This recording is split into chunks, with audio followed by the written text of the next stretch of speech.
CPT stands for Current Procedural Terminology. With the passage of Medicare and Medicaid in 1965, it required the implementation of a standard system for reporting procedures for reimbursement. The American Medical Association was appointed to create a set of codes for use in billing procedures, which became the Current Procedural Terminology, or CPT system. Current version is CPT-4. This system is copyrighted by the AMA and cannot be used without permission from the AMA. It is updated annually, effective with January 1st of each year. There's a CPT editorial panel charged with maintaining the code set through an open process with at least 3 meetings per year. Updates will reflect the latest changes in medical care and include new codes, guideline updates, fixing errors, and deleting codes. Deleted codes are generally the ones that are retired when a new code is added with more specificity, or if there are changes in how procedures are performed. CPT is used in all outpatient settings and for reporting inpatient services performed by professional healthcare providers. It will cover any type of procedure, treatment, diagnostic test, or other service that a healthcare provider could perform, such as office visits, anesthesia services, surgical procedures, laboratory or pathology procedures. CPT does not include medical necessity, which is why ICD-10 CM codes are used in all healthcare settings when reporting claims to identify the diagnosis of the condition that necessitated that service.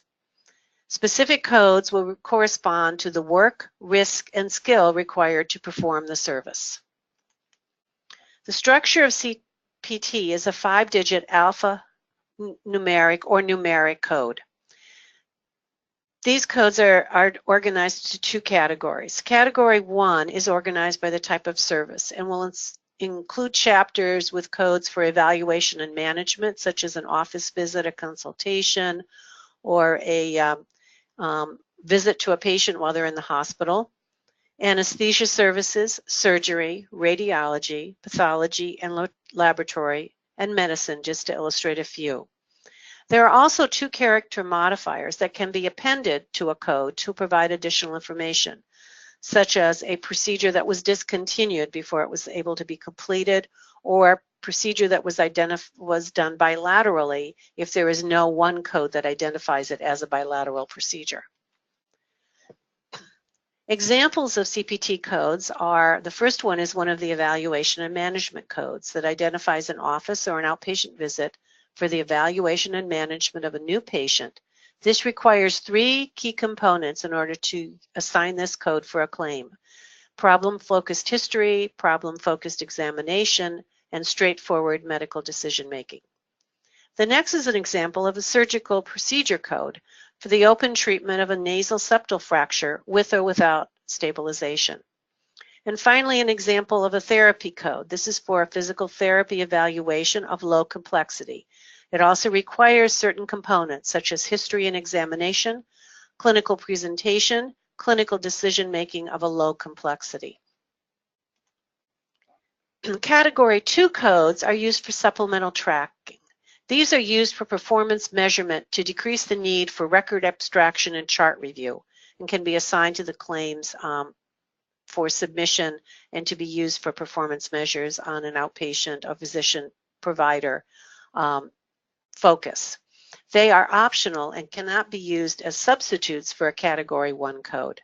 Some examples of these supplemental tracking codes are identifying the patient as a current smokeless tobacco user, or documentation that TPA was administration was considered during the patient's evaluation, or to identify that the patient was ordered to have nothing by mouth.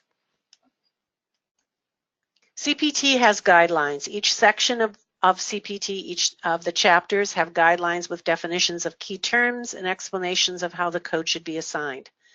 There's also guidelines in individual code sections that include instructions of which codes should not be used on a claim, on the same claim, so that there are certain codes that are contraindicated if you're using one of those codes that are listed in these instructions.